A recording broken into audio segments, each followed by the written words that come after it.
Good morning. I am Teresa Spangler, FutureForward and CEO of Plaza Bridge Group, and I'm really excited to bring our guest today, Cathy Hawley, co-founder at Bolster, which we're going to talk a lot about, and also co-author of a startup book called CXO, a field guide to scaling up your company's critical functions and teams. And as Cathy and I were talking about a few minutes ago, it's such a timely book for, I think, individual founders and startup and anybody that right now that is looking at 2023, Cathy, with uncertainty. But I do want to kick off our session by saying, one, thank you for being here. And two, I would love you to introduce yourself because I'm sure I left out a lot of your background. And talk a little bit about Bolster right up front because it's such an important platform. I've known of UNC's effort for board diversity for such a long time. UNC Chapel Hill, for those that don't know UNC Chapel Hill, I'm sure everyone does. But maybe you could share a little bit about your background, how you got involved with Bolster, and what its intent is, and we'll talk more about your journey. Sure, that sounds good. Thanks, Teresa. Thanks for having me on. It was so good to meet you a few weeks ago. Yeah. So let's see. Bolster started with a group of people who had worked together previously. That group of people worked together at a company called Return Path. And at Return Path, we had kind of two focuses. One is building the business. It was an email marketing business. And the second one was building the company. And I say those both like they were both really, really intentional by our CEO when we first were founded about making sure that we're building a great place to work. Mm. And it was like throughout Return Path history, which was a 20-year-old company when we finally sold it in 2019. I was there for about 12 years, and at the end, I was the head of people. But from the time I came in till the time we left, the focus was on how do you build a great culture and how do you focus diversity, equity, and inclusion at the forefront of that. Like that helps you build a great culture. And so when we left Return Path, we all got together. A few of us got together and said, what do we want to do next? And we came up with a few ideas, but we all agreed that we'd love to work together again, and we'd love to work in a space that helps other companies build great companies. Yeah. So whatever that looked like, we didn't have a firm idea. We had 3 or 4 business ideas. We had a few business plans that we took to VCs to try to get investment. And what we finally ended up doing, we were approached by High Alpha Innovation and Silicon Valley Bank, and they had gotten together and done a sprint week about this executive talent marketplace. And that kind of overlapped a little bit with what we were thinking about doing. So we kind of brought those two ideas together, and they were looking for an executive team. We were looking for funders. And so it was a nice combination. So what we built was an executive talent marketplace. And really, we centered diversity, equity, and inclusion in a lot of the decisions we made about how to build the marketplace and in how to go to market. So how to go to market effectively to, we have our marketplace is two-sided, executives on one side, clients and companies on the other. And we've made sure that our member database, which is 10,000 members right now, or almost 10,000, it's about 70% historically underrepresented executives. Wow. And that's the executive landscape, like that's really different than what the general landscape is. Yeah. But we've been really intentional about that, of making sure that we're as inclusive as possible, but also going out and sourcing from places where we might not normally have, where we might not normally have sourced from. Well, and I bring up UNC Chapel Hill because the program for board diversity that Lisa Broom started many years ago, it's been a long journey, this journey of diversity. And so I like to bring the point up that there's such admiration for people plowing this path and continuing to plow it. And I feel like we're making some headway. Maybe you can speak to what you're seeing in that. And I want to come back because you just opened up the kimono on all kinds of opportunities to talk about some lessons learned here. Yeah. So UNC is a great example of how the Director of Diversity Initiative of how we leverage partners and how we support partners. So we talk to people who already are passionate about supporting historically underrepresented executives in some way. So whether it's trying to find board seats for women, or we partner with Chief, who helps executive women, who supports executive women. We partner with people like DDI, people who provide board education. Right. Silicon Valley Executive Center. We provide content to them to help them with our board. So you mentioned we have a book. We actually have, our CEO has written 3 books. One of them we all co-wrote, but he wrote Startup CEO years ago. We all wrote Startup CXO recently, and then he also was we just did the second revision of Startup Boards. And so we feel like we have some expertise in some of those areas, and we provide that expertise to our partners so maybe they need content. Silicon Valley Executive Center, we provide content to every one of their cohorts. So they have a Black corporate executive program, a women corporate executive program, and we provide content, and we also support each of their graduates in helping them with their career review or their profile review.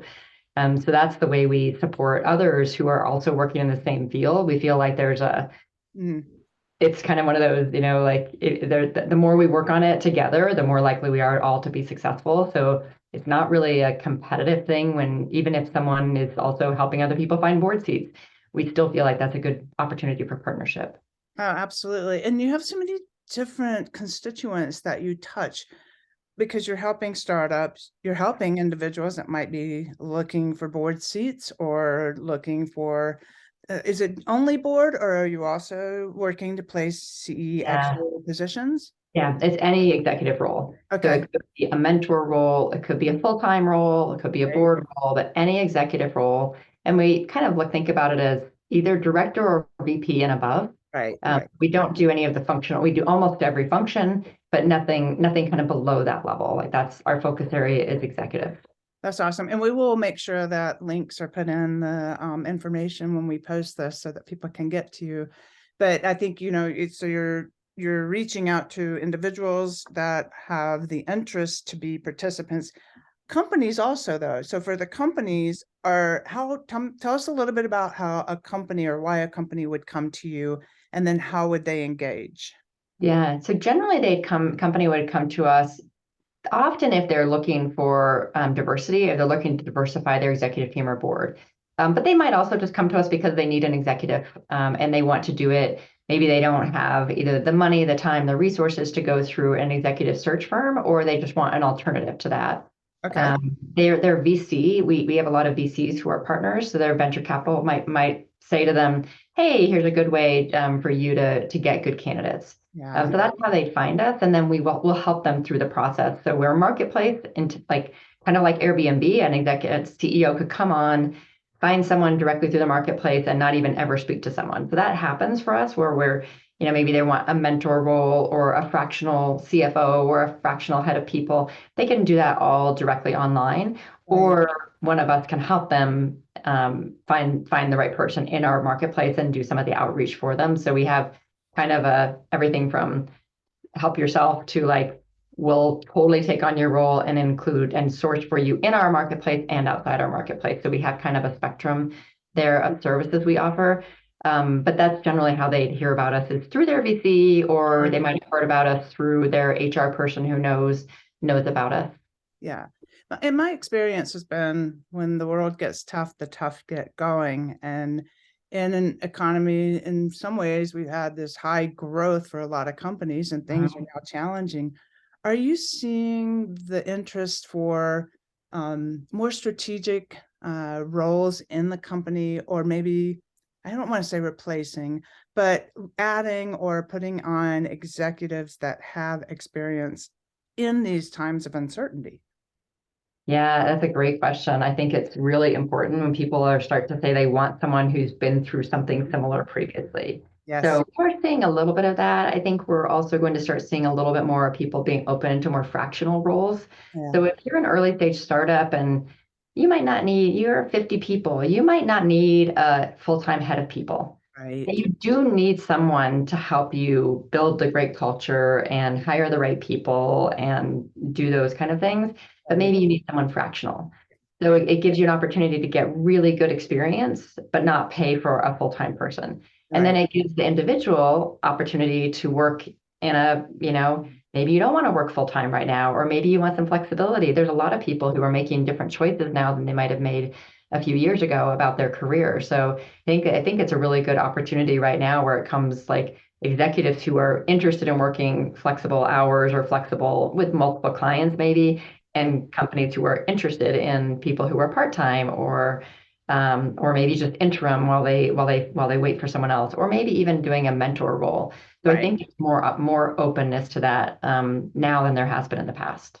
And are you hearing more concerns? I mean, in your crystal ball, what are you seeing potentially at 2023? What kinds of challenges are being expressed to you? A lot of our clients are VC backed, and a lot of them are making sure they have enough money to make it through 2023. That's So there's concern about the ability to fundraise right. for this next 16, 18 months. So people are making sure that they have like the runway to Yeah. make it through that period without having to fundraise or starting the fundraise process early. So we do have some modules like you might hire a fractional CFO to help you with the fundraising process. So we do see some of those if people are looking at that right now. But that's kind of the guidance we're giving right now is that, or some of our VCs are giving right now is, if you don't, if you can make sure you try to make it through 16, 18 months, have enough runway for that so It's that you're not trying to raise then. I think it's interesting you bring up that point, and a lot of the startups that I've worked with over the years and in growth companies, when it's coming time to look for money, they sometimes forget that who invested in them may not be who will invest in them as a continuation. And Yeah, so, of course, the VCs have that same concern as the founders are going to have. yeah, So I would just, want to break up that dependency on you really need to continue those relationships with potential investors all along this path, new ones, and, yeah, and let introductions be made. It's so yeah, important. yeah. That's really great advice. Yeah. So you brought up, and I love this, you brought up the connection between culture and the diversity and how, in my world, it drives also innovation, Mhm. creativity, and sustainability in the company. What Yeah. is your experience with that? And maybe you can share some other tips or strategies. I mean, and certainly your platform helps, Mhm. but just because you hire someone doesn't mean necessarily it brings that culture in. Are there Yeah. tips and Definitely. strategies you could share? Yeah, I think that so the way I've always thought about this is not always maybe, but over the last 10 years, really thinking about, every single one of your people practices have to have a lens of diversity, equity, inclusion. Mm, And if it doesn't, you're going to find that there's gaps in that. So what I mean by that is, you go and source candidates. Yeah, like Bolster can help that. Then you go recruit candidates. Then you actually are doing the interview process. You have to look at that for any biases. right, So then you need to look at when you onboard people, what's the culture you're building, and is it inclusive? Is it something that welcomes people to bring their whole selves to work and be as productive as they can be and have a great work experience? mm, And then your performance review process. There's your performance review process, what kind of biases can be in those and are in those for you. Your promotion process. What kind of criteria are you looking at for promotions, and is that biased? And I mean, your leadership development program, do you have biases in who's getting into that program, and what are you teaching your leaders in terms of how to build an inclusive culture themselves? I'm right. sure I'm missing some, but I think of like every single one of those, you have to pull apart and tease apart to figure out where are the biases happening and how do you build in practices that are as unbiased as possible and as supportive of your whole community.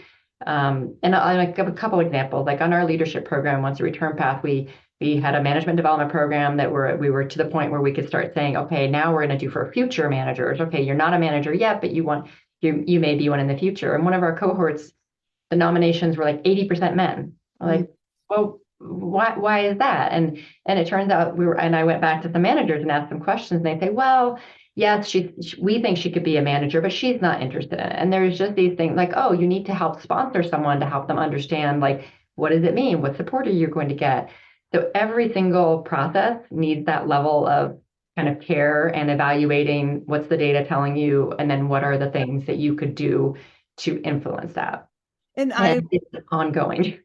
and I guess maybe also in your history, in mine, it's let's step up, women. Let's let be known that we want or are interested in those positions.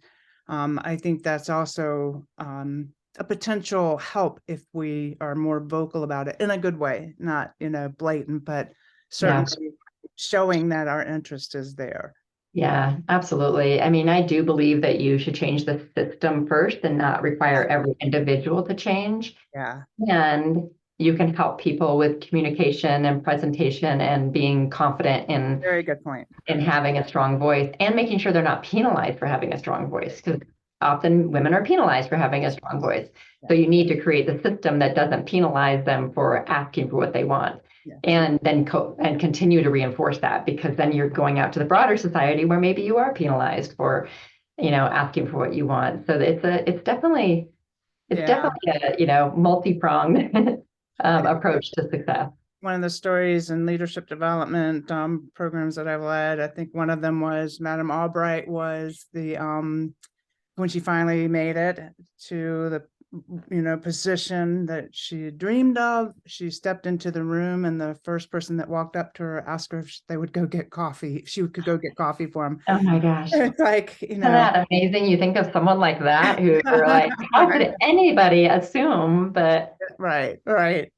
So I love your discussion. You've got so much passion about it. How did you determine your own path? Who are your mentors? What's motivated you to do the things that you've done? You've clearly loved this whole startup world. yeah, it's interesting. When I first started, and I was thinking about this recently, I was like, one of my first papers in college was about it was definitely around diversity. Like, how do I, as a woman, be the one who's going to be, maybe I work and my husband stays at home. What might that look like? Yeah. So definitely had I did my master's degree in England, and my focus was on diversity. It was how it was using parental leave and what happens when you get men to use parental leave, and how does that impact the culture, and how does that impact, what the culture is when you have men have equal benefits like that and responsibilities of taking care of children. So definitely been a passion of mine since I was in college. I'd say the biggest mentors I had to really help me understand what it means to build an inclusive culture was a nonprofit called NCWIT, the National Center for Women in Information Technology. Oh, yes. We partnered with them really early on. Like, I think they were pretty early. They were probably only a few years old by the time we started partnering with them. And we really were like instrumental in helping them build like their entrepreneurship alliance, their workforce alliance. And they were really supportive. They were so like data driven, or they still are. I mean, we just don't part with them right now, but they're very, very data driven. They collect a lot of data. They do a lot of research to really help inform like what practices are really effective and which ones have unintended consequences. Right. The woman there called Jill. She was just the most amazing. Jill Recky. She just really, we would sit down to lunch and I would tell her what we were working on. It's like, all right, this is all good, this is good, this is good, and this one you need to change. And she was just really strong, like, and really strong for me personally. I was trying to be like, well, I'm not very strategic. I don't really know how to work on this. And she'd be like, all right, here's why you are strategic. I'm going to tell you, what that actually looks like and what that means. And you need to have that. So she helped me like build my own confidence, but also, gave me a lot of tools to be successful. So that's the biggest one. I find that really important, because one of the whole reasons I actually even started doing FutureForward, talking to a lot of young professionals and the way the world looks right now, I get a lot of like, what's the point? And I find that sad, because it's always been a challenging world and we've always had to step up, and it was always about bringing meaning to what you did. I mean, what would you tell young professionals today? Because the importance of how you built your mentors, your community clearly has helped you. But what guidance would you give young professionals today? Yeah, I mean, I think that's a really big one, is to reach out to people and take the support that people will give and ask for help. Yeah. And a lot of people, I feel like a lot of young people, and I was probably this myself, like don't want to network or don't want to ask people for things. And the way I think about it is most of us want to give back and we want to help support people.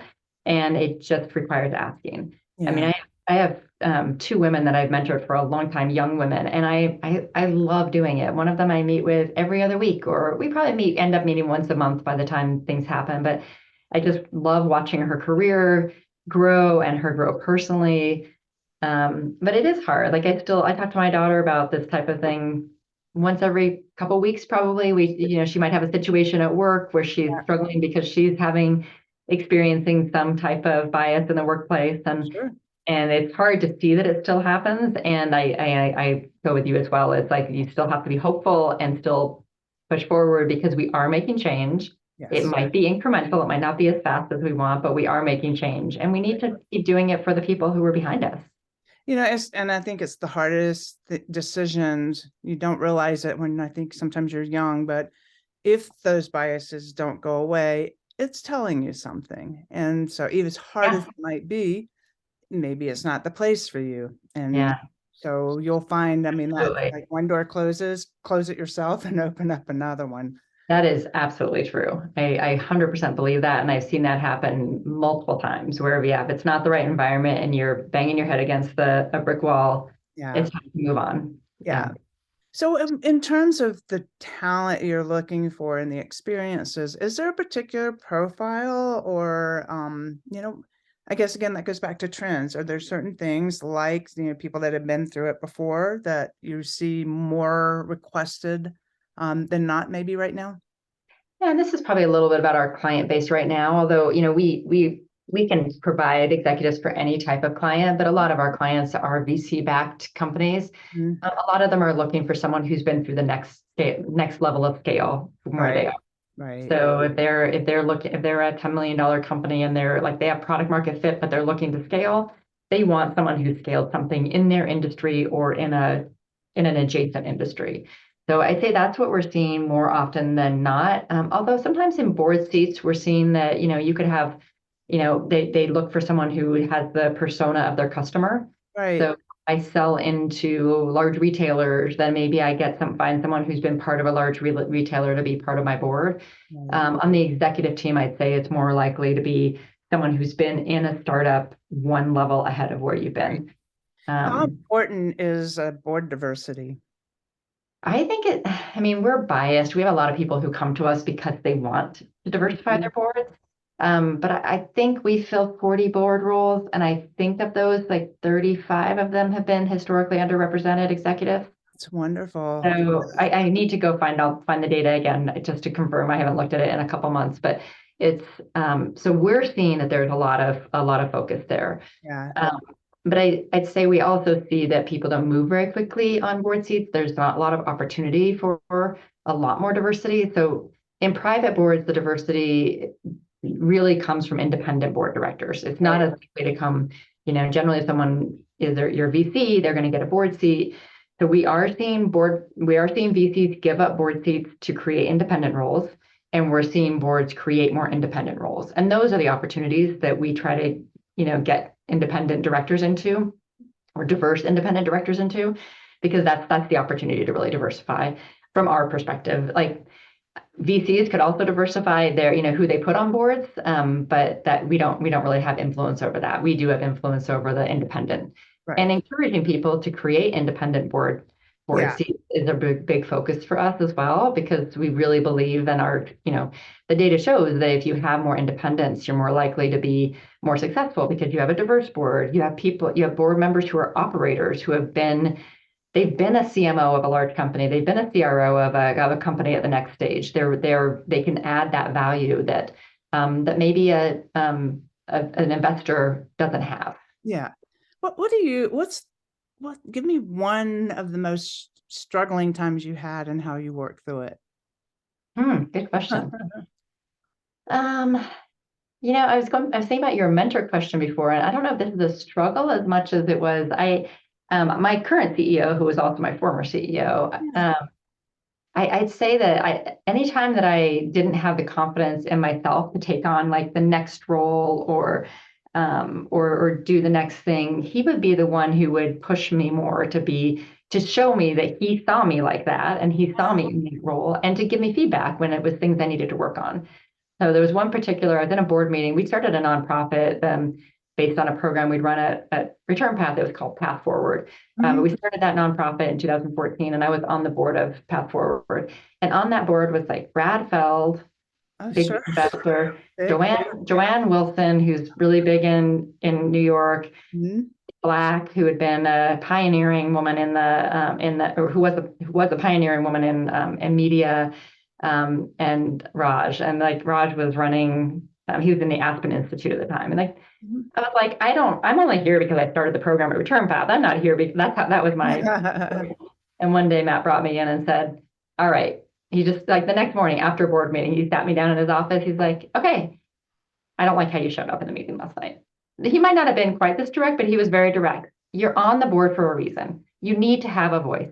You have perspective on this. You're the only one in here who has your specific perspective. You need to speak up. And that was a really good message for me. I was on another board at the Yeah. time too, and I was like, I'm doing the same thing on this other board. I'm looking at everyone else being like, oh, they all deserve to be here, and I don't really. I'm just kind of here by That default. And as I started maybe to a see little that, bit of imposter syndrome. oh yeah. And then Yeah. when I got there, when I just shifted my mindset, I was like, I had feedback the next board meeting at my other board saying, we love your ideas. We're so happy you're here. And I was like, oh, I guess I've been on this board for 6 months and I haven't shared anything yet. I've just been listening in awe. That, So that was a really no, good. I think that's so valuable, such valuable insight. And I give a lot of credit to, I have a lot of really great mentors in my whole career. But I will say one of my examples would be at Red Hat, the CEO, because I was part of the IPO team when we were pre-IPO and post-IPO. But I made a mistake. It was a fairly significant one, which we were forgiving and you learn from them, but I couldn't let it go. Yeah, And my CEO sat me down and said, there's not a man in this executive team or board that would hold on to anything like you're holding on. Let it go. And it's probably the most valuable thing I could have done. It's like, it's got to yeah, roll off your back. You got to pick up and move on.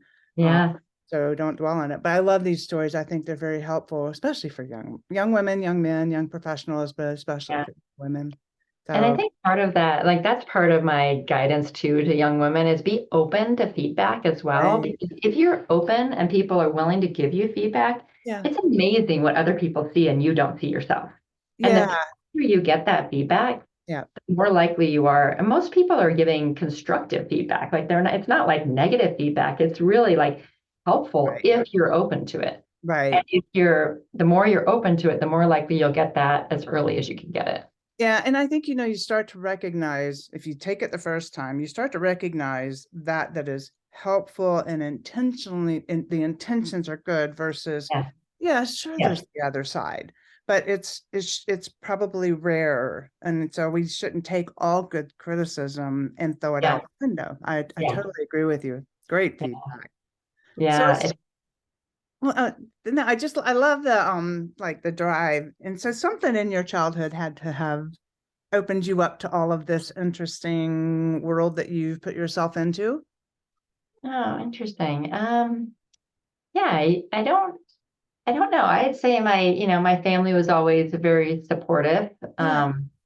I had a brother who was handicapped, he had brain damage from when he was a baby Hmm. and probably like took care of him a lot. And I don't know, that seems to me that got me into more of I Yeah. don't know, my first part of my career, I was actually like a counselor, and I did that kind of counseling for a while, then brought back into people, and I think that brought me back into like, how do you treat? I don't think I have a traditional HR, even though I got my degree in HR. I don't think I have a traditional HR approach, and so Mhm. I think all of that kind of led to me being more empathetic and more caring about what are the people bringing to the organization and Right. what's their experience of it and how do you make that a good experience. So I don't know, that's probably a tangential way of getting there, but I think Great.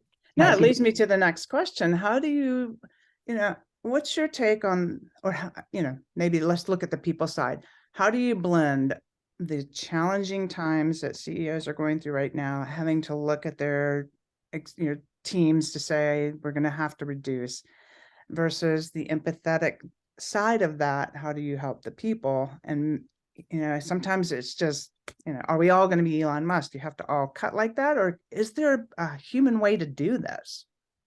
I mean, I think there's two things to that. The first part of it is try not to get into that situation. So the more you're planning, thoughtful, and really careful about like the business growth versus the people growth, and then the other part is, are there decisions you can make that are not just cutting the workforce? So are there ways?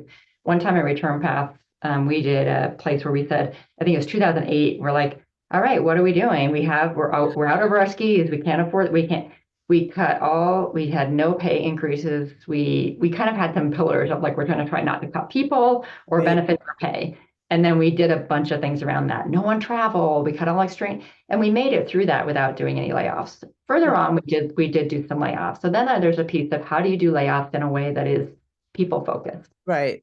I feel like we were really successful at doing this so much that of the people we laid off that time, like I think 10 people over the next year returned in different roles. Oh, that's wonderful. And Right, so, and the way we did it was we talked to people one-on-one. They didn't get a big mass email from somebody. And right. that some people say, well, you can't do that in large layoffs.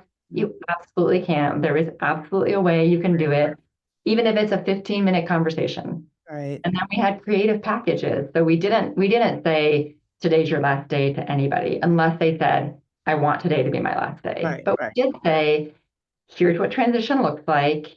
Here's Yeah, how we're going to communicate it to the team. And then we gave some transition time so that they're not just walking out the door and packing up their boxes that day. And we also gave some, severance. And then we gave creative severance at the end. We're like, we're going to help you find a job. right, So we are going to not just give you outsource. We gave them like outsourced placement, but we also said our team is going to help you. We're going to review your resume. We're going to put you forward. We gave our list of, now there's layoff lists, but that was not a thing back then. right, We gave lists. We called all the companies we knew who might be hiring, and we said, these people are not bad people. It's just that we had too many things. It's not like our lowest performers were definitely, and we help people get jobs. And then we said, if you can't find a job in this time frame when your severance runs out, come back to us and we'll extend your severance. See, And and I that, think we had like two people out of, I think it was a 30 people, 40 people layoff. I yeah, think we had two people who came back and said, I need an extension, and we gave them an extension. But that's we said, you have to work with us. It's kind of like unemployment, right? You got to show us that you're doing something. But if you're looking and you don't find something, yeah. we're going to help you. We're going to help extend that runway. And I just feel like there's a way to do it that helps somebody through that because it's a big emotional hit, right? It's soul tugging, absolutely. Yeah, yeah, And it's not like the CEOs, and we've all been there. I mean, we've had to do things we've had to do, but I think with great respect and with, a human side of it and helping them find something that it doesn't have to be so soul tugging. And also if they expect it, like, yeah. you know, don't have them all come to the Christmas party and then have the layoff the next day. And Yeah, I've experienced some of that in, the world of technology, and it's yeah, challenging. But yeah. I think those are great insights. Looking at your crystal ball in 2023, what three things would you tell CEOs to be doing that might help them through this time? There's still so much uncertainty. Yeah, that's a good question. I'd say one of them is just focusing on what, thinking ahead to what might you not know. So getting the right mentors and coaches in place, Mhm. not procrastinating executive hires, Yeah, because executive hires sometimes are definitely ones that can take a long time. Executive and board takes longer than executive. Um, right. Not procrastinating those and focusing on them because they will help you grow your business. Yeah, that's Sometimes we get so busy that we don't hire the people we need to hire, but then we're actually putting off the growth of our business. So, and I guess that they're going to be creative in how you hire those people and don't have a mental model that is it's full time or nothing. Because right. if you can allow yourself to get coaches, mentors, hire someone junior and get them a mentor, that's Yeah, going to save you money, but it's also going to get you to where you need to be. Or hire a fractional person. So be creative in the way you think about people and people strategy. right. Um, you're more likely to be able to afford the people who are going to help take your business to the next level. Well, and there's such a multi-generation of individuals looking to do great things right now. I mean, young people are looking, people my age, older than me. I mean, Yeah. everybody does want, not everybody wants to retire out of the business. They're trying to find things to be purposeful and do. So Yeah. do you see the interest in multi-generations, or is it, I mean, what do you see there? Yeah. I mean, my husband's mentor is 70. Oh, that's And wonderful. he had someone, he's in the business with him, like helping him do stuff in the business and really bringing all of his years of experience to help. So I think there's a real opportunity for both, individuals to work longer Yeah. if they want to, but they don't have to work full time, right? And for companies to leverage that experience. And, there's often a bias about older people that get stuck in their ways, they're not nimble, they don't like learn things, but our experience is that a lot of our members are out there and learning new things and really like have had a lot of successes. Yeah. And, doesn't matter if they're over 40, over 50, over 60, they're still they're still learning new technologies and learning what's happening in the business and have a lot of insights to bring. So I yeah, I think think that there's an opportunity there. we do scenario planning kind of exercises and bring lots of different minds to the table. And it's amazing Yes. when you get the diversity of experience and Yes. of age, how you can think through, a challenge like 2023 and the economic, what have you built a scenario that says, here's what might happen. Plan ahead. I have one of my first clients here was someone who was he and his team were straight out of college. Like they were literally like 2 years out and they were building this great business. Yeah. And he hired two interim, they both worked like fractional and interim, like 6 months each. And he hired one who they're both over 50. One of them helped build his sales funnel and his Mhm. sales pipeline and sales Oh, program. And yeah. the other one helped him with all his marketing. And it Um, was like that was a real like willingness to take someone and not dismiss that they are so right. much, you know, they were both women as well, and most of his team was men, and he was just very open to being, I don't know this. Yes. I Yeah. don't know how to do this. I don't know what it looks. I don't know what great looks like in 3 months. Come in, help me figure that out, and then I know what great looks like, and then I can continue to build. And I think that was just it's such a great example of like being willing to learn and say you don't know something, Yeah. and also learn from the experience of someone older than you. I love that. And is the book CXO, and I know you have multiple books you've talked about, we'll give the links to the book, but maybe can you share a few strategies in there, or what is you think the outcome of reading that book for CEOs? Is it first time CEOs or anyone? Yeah, I would say that anyone in any executive role should at least read their section. So we have a section for Interesting. Okay. well, a section for finance, and Mhm. it's kind of we do call it like a field guide. I wouldn't suggest anyone read it start to finish. I Mhm. read it start to finish many times because I was helping doing the editing at the time. It's a long book. It takes a long time to read through. If Okay. you read it, so basically you read the function that is your function and then use it to work with other people. So if you That's say, I struggle the most working with marketing, let me understand a marketer, like read that section then. If right. you're a CEO, when you're about to hire someone, like we have CEOs who say, oh, before I hire anyone, I read that section on that person so I know what to look for in a great That's yeah. CXO. Yeah. So that's the way I would suggest Well, so reading, then, I mean, I leveraging. love that because that's interesting to help make less hiring mistakes. Because I think Yeah, a lot of times when I'm working with executives trying to help build the organization, it's help define the role more clearly. So yeah, you've got a more successful path for that individual, set them exactly. up for success. So I think that's wonderful. So we'll put the links in the bio so that we Thank make you. sure that people have that information.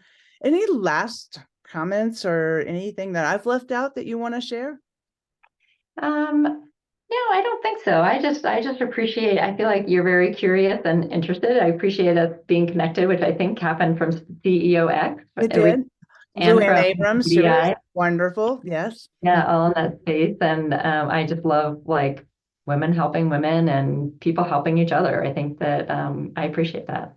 I agree. And I just, you may get people reaching out to you. I will say you're welcome, but also it's up to you as to how you engage with them. And Yeah. to the audience out there, a lot of people do reach out. So be patient. And if they can't get back to you, come back to us. We'll figure out how we can help you. So Yeah, I'll absolutely. leave that at that. And Cathy, thank you so much for being a part of Future Forward. I really appreciate your time today. Thanks, Teresa. It was good to talk to you. You too.